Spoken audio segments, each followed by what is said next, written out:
This is SpaceTime Series 28, Episode 154, for broadcast on the 31st of December 2025. Coming up on SpaceTime, the Artemis 2 manned-moon mission, now slated for launch in February instead of April. Rewriting a chapter of the Moon's early history, consequently that of the Earth as well. And failure for Japan's new flagship H3 rocket. All that and more coming up on SpaceTime. Welcome to SpaceTime with Stuart Gary.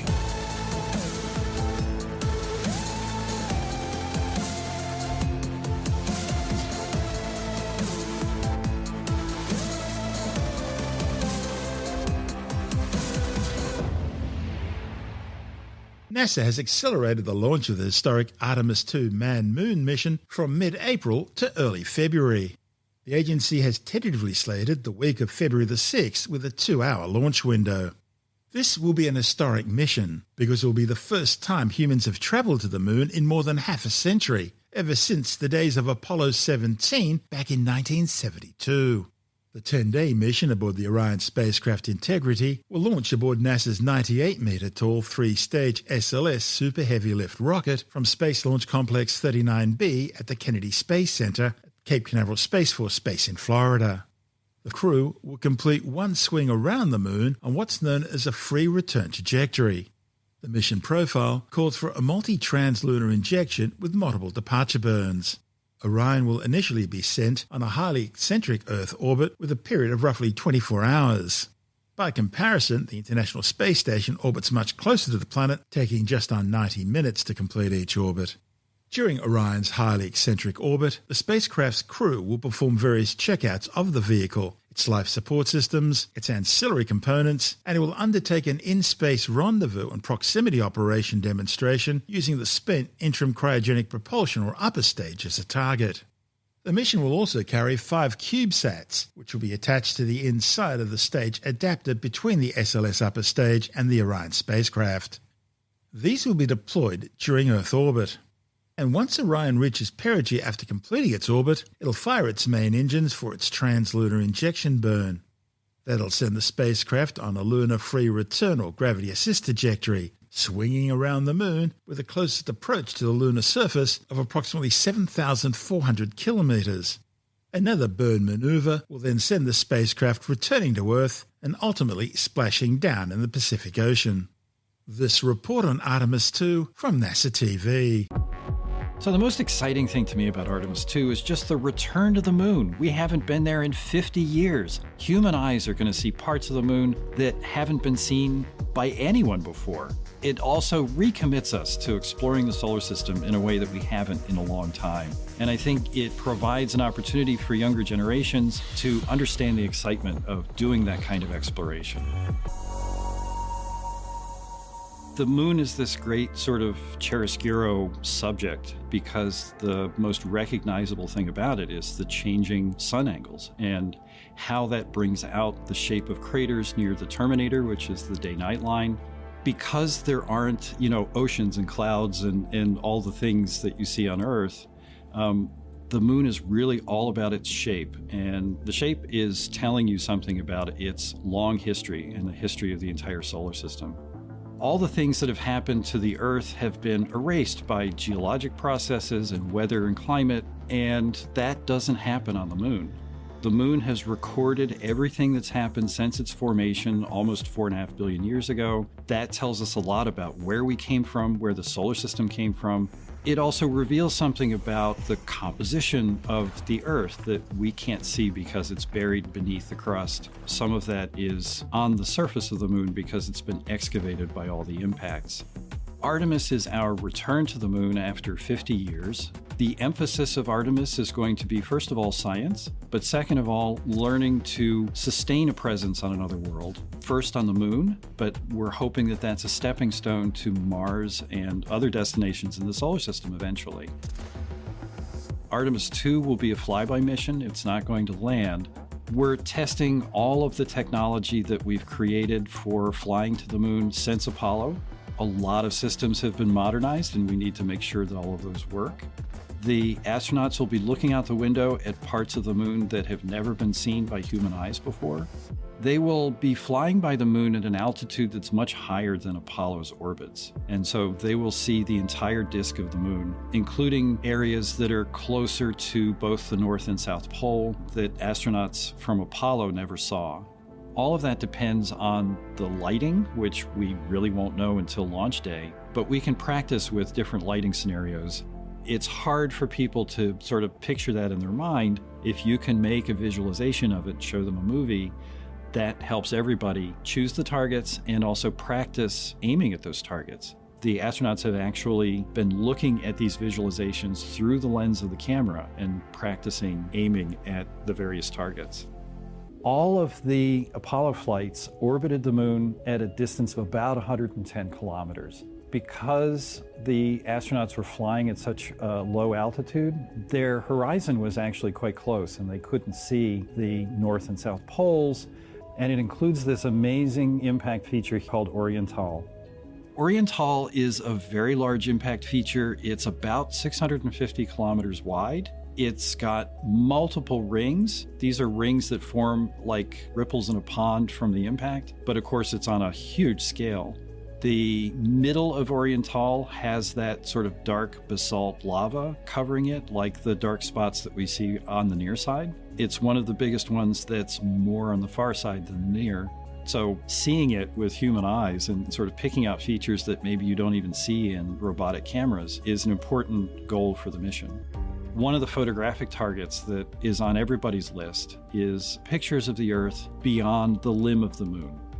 During Apollo 8, on their fourth orbit, they finally turned their spacecraft around so that they could see in the direction of the Earth. Oh my God, look at that picture over there. There's the Earth coming up. Wow, that's pretty. Hey, don't take that, it's not scheduled. You got a color film, Jim? I think it surprised all of them how beautiful and how human it was to see the entire planet Earth from behind the horizon of another celestial body. That photograph called Earthrise had a huge impact on the public because from space, you don't see country boundaries, you don't see some of the human problems that we deal with on the surface. And you also recognize that the Earth is a finite place. It's not infinite, it's not everything. It is a pale blue dot in the vastness of space. Artemis is going to have that opportunity once again. I anticipate that the astronauts will have the same feeling that the Apollo 8 astronauts did, and I think it will have a similar effect on a new generation of people who are watching this mission unfold. And in that report on Artemis 2 from NASA TV, we heard from Ernie Wright from NASA's Goddard Space Flight Center in Greenbelt, Maryland. And this is SpaceTime. Still to come, a new study of lunar rock samples paints a different picture of the tortured history of Earth's nearest celestial companion. And it's a big fail for Japan's new flagship H3 rocket. All that and more still to come on SpaceTime.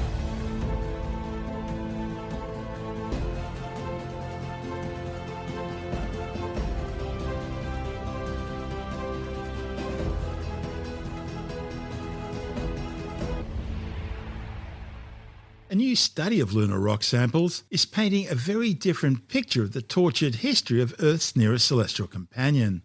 The findings, reported in the journal Geophysical Research Letters, pushes back the timeline of lunar and consequently Earth impacts by some 300 million years.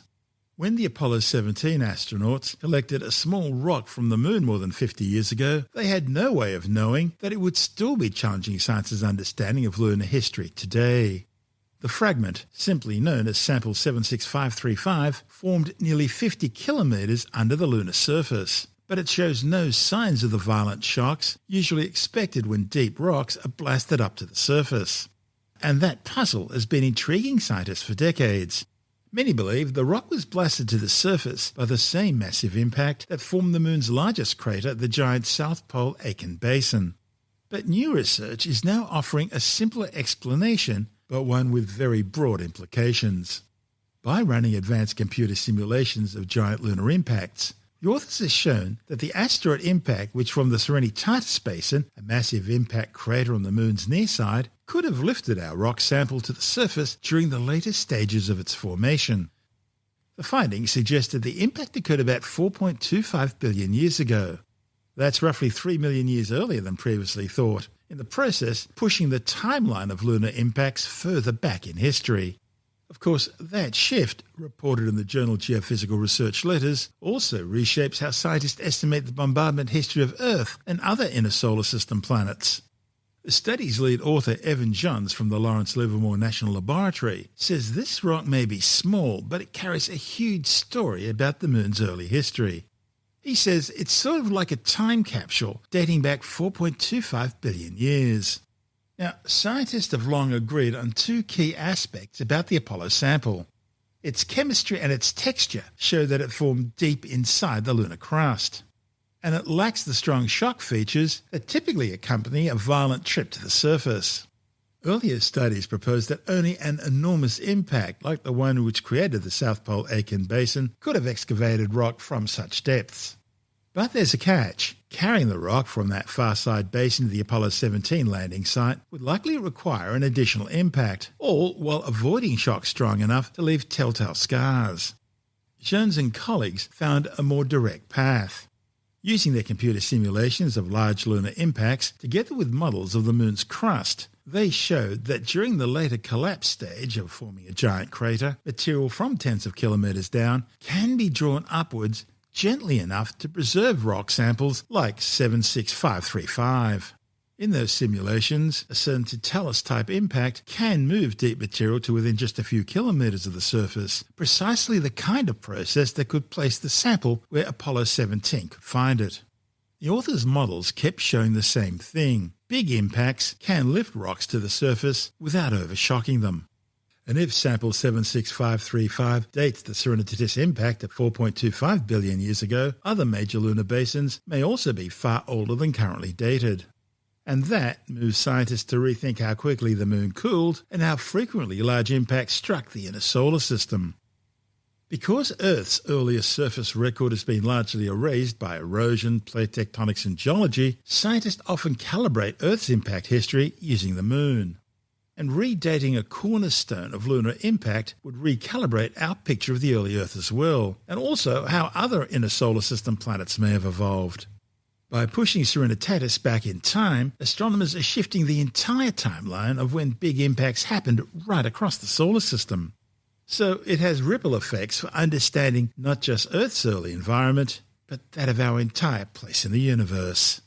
This is SpaceTime. Still to come, failure for Japan's new flagship H3 rocket, and later in the science report, how two of the world's most popular beverages, coffee and tea, influence bone health in older women. All that and more still to come on SpaceTime.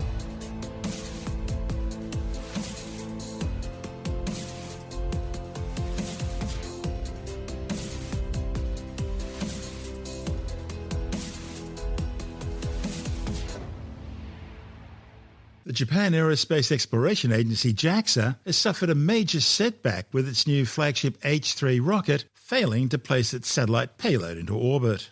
The launch had already been delayed due to technical issues with the rocket and an abort just 17 seconds before liftoff due to an anomaly with the water sound suppression system on the launch pad. The H3 was carrying the Mikibiki 5 satellite navigation system spacecraft from the Tanegashima Space Center southwest of Tokyo. However, as the rocket launched into the sky, its second stage engine burn suddenly cut off unexpectedly, far earlier than planned, and that resulted in the failure of the satellite's deployment. This is the second failure for the new H3 launch vehicle. It also failed on its maiden flight back in March 2023 when the second stage engine failed to ignite. But in between, there have been 6 successful launch missions. The H3 rocket is designed to replace the earlier H2A workhorse of Japan's growing space industry, which has had a near-perfect success record. The new H3 is meant to be more modular and more cost-effective in the global space market. This is SpaceTime.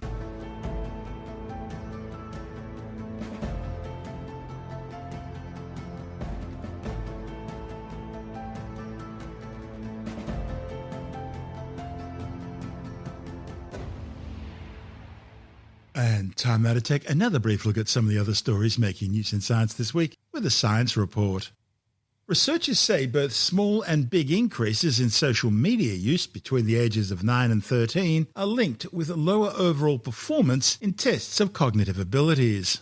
The findings, reported in the Journal of the American Medical Association, tracked increases in social media use of some 6,554 kids over 4 years, categorising them into 3 groups: no or very low social use, low increasing social use, and high increasing social use. The kids completed a range of cognitive tests, including tests in reading, memory, and vocabulary. The authors found that both small and big increases in social media use were linked to lower scores in all these tests. They speculate that it could simply be because kids are spending more time on social media, they end up spending less time on their schoolwork. A new study is offering fresh insights into how 2 of the world's most popular beverages, coffee and tea, influence bone health in older women. The research, reported in the journal Nutrients, followed nearly 10,000 women aged 65 and older over a decade to explore whether their daily habits of sipping coffee or tea were in any way linked to changes in bone mineral density, a key indicator of osteoporosis risk. They found that tea drinkers had a slightly higher hip bone mineral density, suggesting modest benefits for bone health. A new study has shown that artificial intelligence systems use massive amounts of energy to operate, in fact more energy than it takes to light up New York City. A report of the journal Patterns claims AI chatbots like ChatGPT are environmentally quite destructive, with a carbon footprint between 32.6 and 79.7 million tonnes of carbon dioxide over a single 12-month period. And it's not just pollution and greenhouse gases. The findings also show AI is consumed between 312.5 and 764.6 billion litres of water every year just for cooling. Androids and robots will be dominating news at the world's biggest consumer and electronics show, CES, which will be held in Las Vegas next week. With the details, we're joined by technology editor Alex Zaharov-Reutt from Tech Advice Start Life. The past couple of years, of course, has been AI. And the thing that has always stopped home robots from being real, besides the fact that it's difficult to make a humanoid robot that can easily glide around, walk around, deal with stairs, and have the dexterity needed to handle plates or help your seniors or handle babies, is the fact that you need a robot with an AI brain to be able to talk to you like a human could, reason, ask questions, decide to do things autonomously. And so we finally live in an era where we have at least LLM AI systems that can pretend to think. I mean, I don't really think they can think the way that humans think as yet, but they are showing large language models, right? Large language model, which is a way of predicting what the next word will be in the answer that it gives you to a question you've posed by comparing the words that appear in other answers across the entire corpus of the internet that it's been able to ingest. And so that's not really thinking, that's just predicting what the next word would be. And of course, we've seen AI systems get things completely wrong, very confidently giving us incorrect answer and hallucinating. And if a robot's trying to think whether to put an ingredient or use a particular mushroom that it may have foraged in your back garden that may or may not be, poisonous, I mean, you'd have to really be sure to trust the AI brain that it's doing the right thing. Beef Wellington recipes again, haven't you?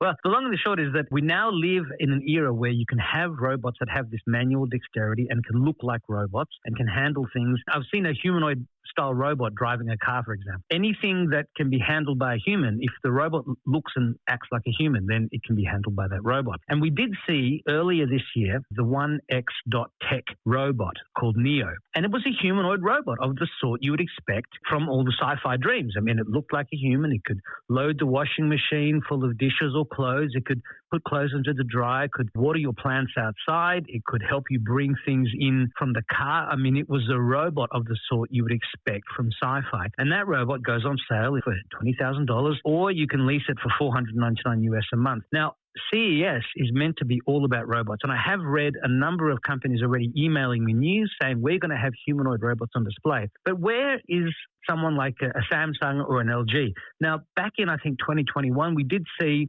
Samsung had what looked like a tower fan with this arm coming out of the top. It was kind of a comical robot that looked nothing like the robot you would expect, but at least it could move around and had the arm that could do things like pack the dishwasher, but it was definitely not humanoid. Then we have Samsung with its Bally, which is a bit like the BB-8 from Star Wars, except it only had the ball, didn't have the top section, which was the head with the camera as the eye. And, that can roll around and it can project things on walls, and it can help you do things. But I mean, it's very much a non-humanoid robot. So LG has come out just on Christmas Day with a press release saying that their robot will be called LG Cloyd, CLOID, with the I in lowercase and the rest of the characters in uppercase. And so far, they've just shown a hand. They haven't shown the full robot in any of the images they've shared. And the hand looks like one of the hands you'd see on those robots from Boston Dynamics or from Elon Musk, the Optimus robots. It's obviously a robotic hand. And they're saying that this robot is designed to perform indoor household tasks, and they're calling their vision the zero labor home makes quality time. Now, this is a future where technology helps reduce the burden of daily chores of housework. And look, we have seen AI-powered or intelligent washing machines. I remember the Fisher and Paykel washing machine had some sort of fuzzy logic in it, systems to know whether it should apply more force or less when it's washing certain types of clothes. And that was around long before AI. I remember the Japanese talking about fuzzy logic a couple of decades ago, which again is an AI-esque kind of move. But now we have devices that you can talk to. You can talk to your fridge. If you have a Samsung fridge, you can say, hey, Bixby, you can ask it to look at the ingredients you have in the fridge and suggest recipes. And this natural language user interface with our appliances is going to become more common. But the other end of that scale is to have humanoid robots that can just use the appliances that we use. And instead of, having to talk to the appliance, you talk to the robot and get it to do things. So, this robot is built to perform a variety of tasks within the home. And look, we will talk more about this when I've had a chance to see it, and we get to see the exact image of what it looks like. But it talks about 2 articulated arms powered by motors and with 7 degrees of freedom, providing motion similar to natural movements, which by natural, it obviously means human movements. And there are 5 individually actuated fingers on each hand to provide dexterity, so that Cloyd can perform delicate and precise tasks that require fine motor control. So you can imagine that by 2030, these sorts of robots will be on sale in the Best Buys and the Harvey Normans and JB Hi-Fis and Boots in the UK. And, the traditional electronics big box department type store, they'll be selling these robot butlers for your home. I mean, they'll come with different names. Android, Cloyd. I mean, the problem with the word droids is that is actually a term that's licensed to Lucasfilm because of the droids that are in Star Wars. So we're yet to see what's going to happen there. But I'm sure people will have real life R2-D2 style robots, except much less clumsier and much less dense than C-3PO appeared to be at times, much less annoying. But this should be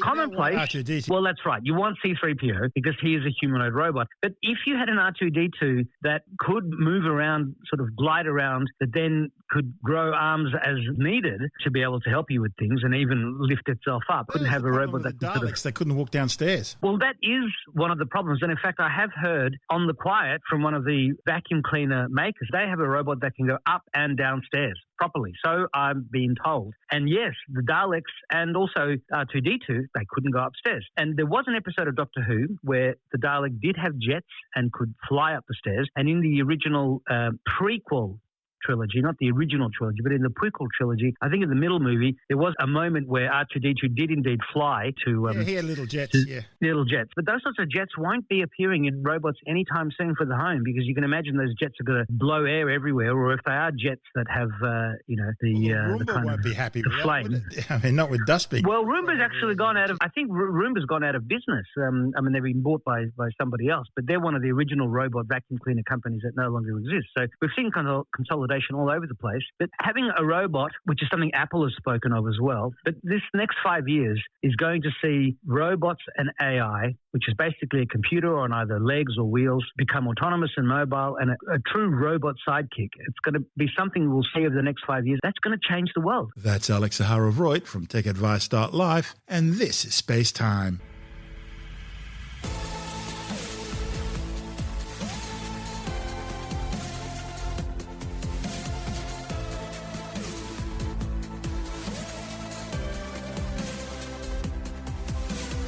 And that's the show for now. SpaceTime is available every Monday, Wednesday and Friday through Bytes.com, SoundCloud, YouTube, your favourite podcast download provider, and from SpaceTimeWithStuartGarry.com. SpaceTime's also broadcast through the National Science Foundation on Science Zone Radio and on both iHeartRadio and TuneIn Radio. And you can help to support our show by visiting the SpaceTime store for a range of promotional merchandising goodies. or by becoming a SpaceTime patron, which gives you access to triple-episode commercial-free versions of the show, as well as lots of bonus audio content which doesn't go to air, access to our exclusive Facebook group, and other rewards. Just go to spacetimewithstuartgary.com for full details. You've been listening to SpaceTime with Stuart Gary. This has been another quality podcast production from Bytes.com.